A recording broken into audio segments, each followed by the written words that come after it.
What's up, agents, and welcome back to another Division build video where we are here live on all platforms and we've just been testing out the build. Before we get into it, don't forget to like, share, comment and subscribe, and let's get straight into it. Right, so we've tested the build. It is good, and it is good for a whole variety of things. One, using the Backfire. That was the aim of the build originally, and I'll give you my thoughts and processes on that a little bit later on in the video. But obviously the Backfire causes bleed, right? So we need to be able to combat that bleed.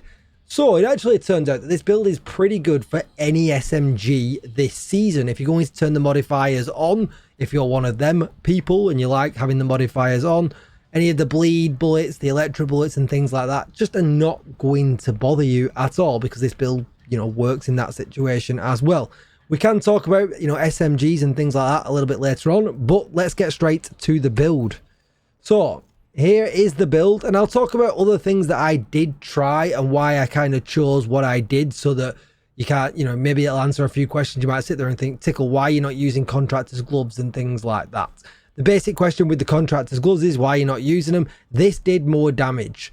So essentially I didn't have foxes and contractors in, and I didn't have the Sokolov mask in. And I kind of traded between all three of them, foxes, contractors. Obviously, I needed to have these three brand sets in, and I'll show you why in just a minute. But then I've got another two pieces where I've got to try and generate as much damage as possible. That being the Sokolov and that being the foxes. You could trade out the foxes for contractors, depending if you like damage to target out of cover or damage to armor, whichever one you prefer. Either or would be fine. But having foxes and contractors together is not optimal. Having the Sokolov mask is definitely optimal. So the Sokolov mask and now the foxes or contractors, that is your pick. Then you're going to need 2 UG, 2 Uzina, and you're going to need 1 Seska. Now the reason I've gone for this is because we can get a huge amount of hazard protection really easily, and I'll show you that's why. So we go into the Seska one, we get 20% from the 2-piece bonus, which is awesome. Right, that's a huge amount already. And then when we use the Uzina, we get a little bit of, you know, nicety here as well. We get 5% total armor, we get 10% armor on kill, but then we get a huge buffer here as well for 30% Haspro. So we're already at 50% Haspro without really trying, and we've got some nice brand set bonuses to boot. And that's kind of what I wanted to think about as well. I did think about putting in a Grupo set piece in this, which would give you some extra critical hit damage, but there is such a thing as diminishing returns, right? And I know you'll look online, and I've probably been guilty of it in the past myself, where you'll see a build with something like the China version of Division 2's critical hit damage, like 400% critical hit damage, 500% critical hit damage, 600% critical hit damage.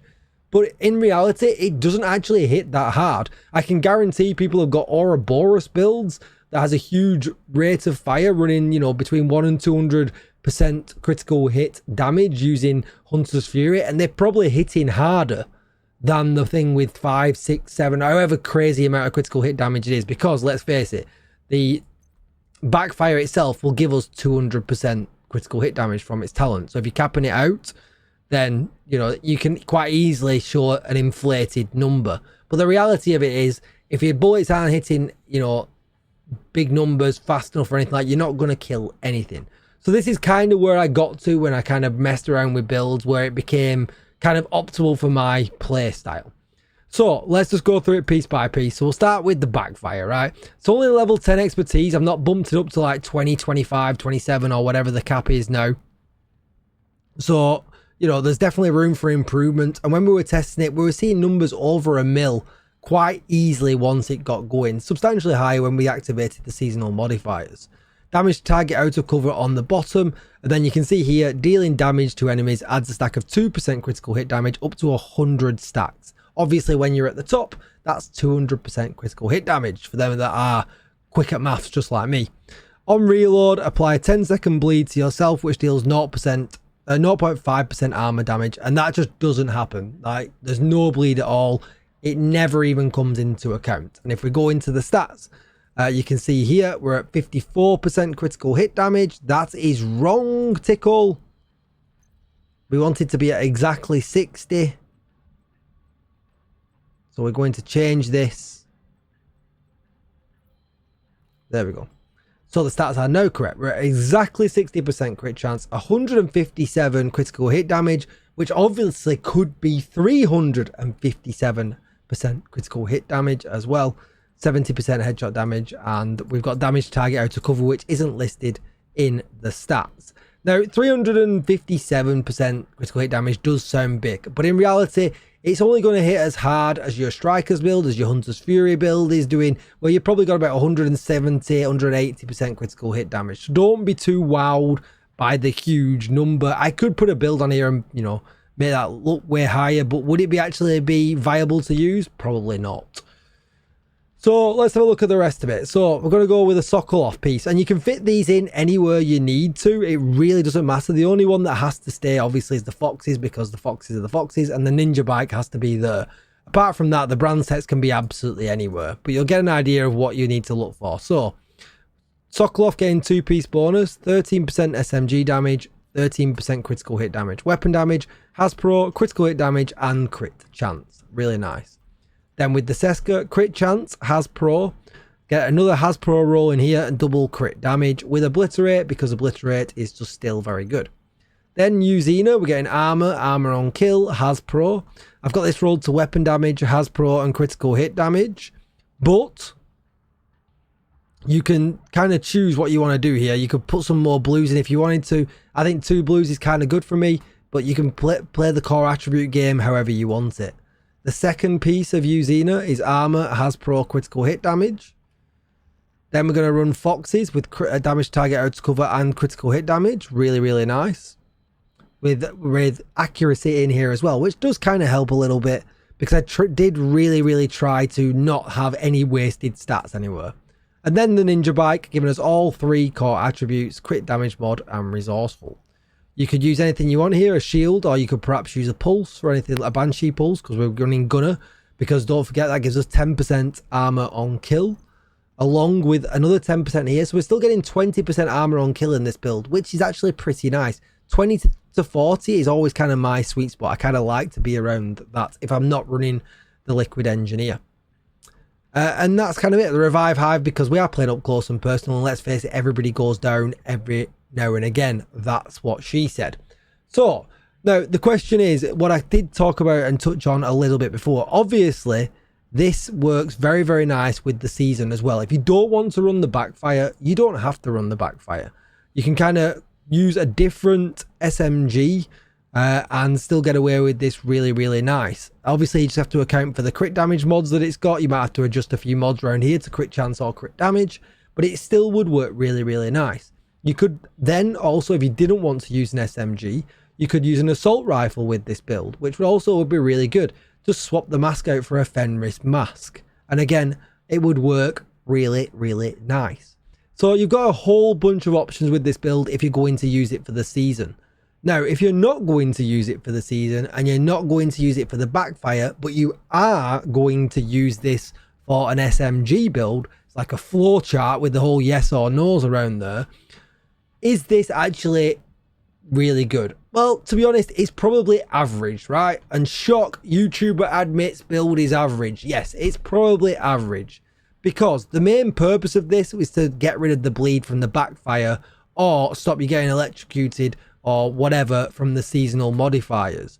If you're not using an SMG and you're not using the seasonal modifiers, Hunter's Fury for an SMG build is just better, right? It is simply just the better option. You get a lot more armor on kill, you get a lot more crowd control because of how it's going to work, and you know, and this does take some quite specific roles. You've got to get Hasbro, you've got to get crit damage, because it's way too easy to overcap on crit chance when putting together an SMG build in this kind of situation.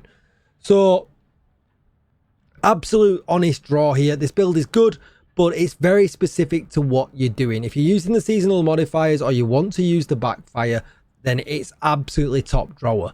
If you're not doing them things, a Hunter's Fury standard build will probably last you for months and forever. You know, Hunter's Fury's always been great. Touch wood, they never change it. It's brilliant. Only buffs, please. But, you know, aside from that, yeah, I mean, it is what it is, right? So let's just give you a very quick demo before we end the video. And I'll just probably die when doing demo, and I can't do anything about it because I'm live and they'll know I've cheated otherwise.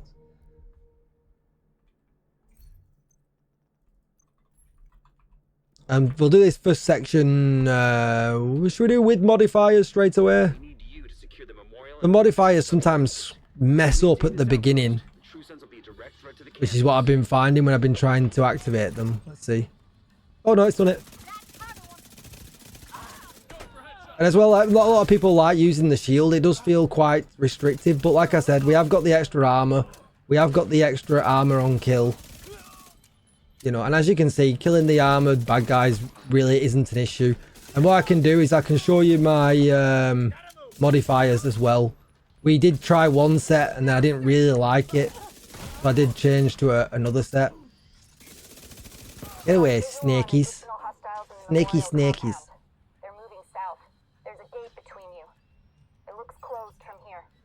Agent, you'll need to find a way to open that gate.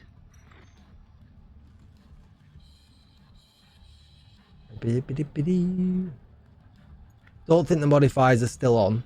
Oh, they are still on. We'll do these two sections though, because they will obviously run out.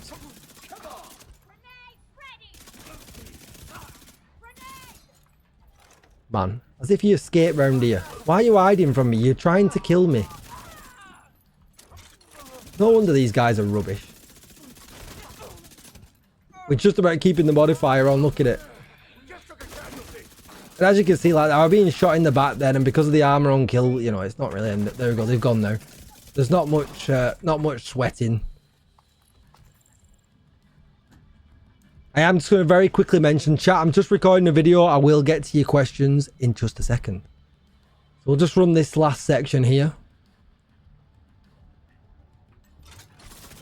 Obviously, these are snakes, but, you know, the worst enemy when it comes to the seasonal modifiers. But as you can see, no sweat. Where do you think I'm going? I'm trying to get past you guys, but you're trying to kill me. Oh, he didn't jump down. That's the first time I've ever seen this NPC jump down, and I have run this a lot. Man, barbecue. But we can run through it because we've got 100% Hasbro. Hello? Where's he at? Man, look at him there. Look at the pearl necklace guy. 2 pearl necklace guys. Do you reckon YouTube's gonna do me for saying that? That is very rude. Especially when I'm trying to kill you. Serious trauma detected. These guys are rubbish. I've got to kill him, what, at medium range? That's why I was getting it wrong. I had to kill that guy at long range. And I've got to kill that guy at another range. I hate the pearl necklace guys.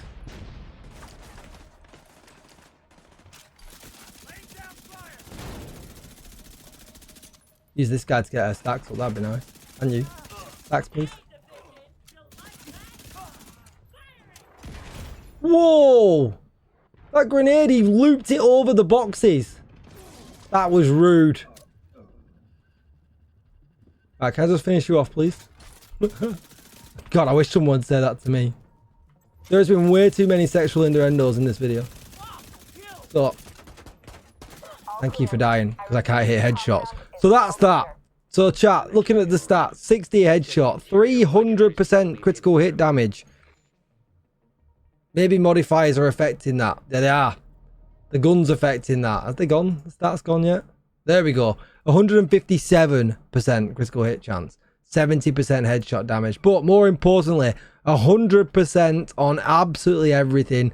Meaning you can run through the barbecue. You can have that barbecue chicken and, you know, whatever else that you feel the need to have. And not have any sweat whatsoever. Modifiers wise, I ended up using all out, get the kill at close range, and then we used persistence, we used drawback, and we used liability. Liability is a bit of a risk factor because we take extra damage. It's like having glass cannon on. So totally up to you, but that's just what I used to pop off and get some decent numbers in. That's going to be it for the video. Don't forget, like, share, comment, and subscribe. Maybe come and watch me live. That video is well long. I must have talked way too far. But anyway, I'm going to go because I've got a live stream. People are waiting. Don't forget, like, share, comment, subscribe. See you in the next one. Bye-bye.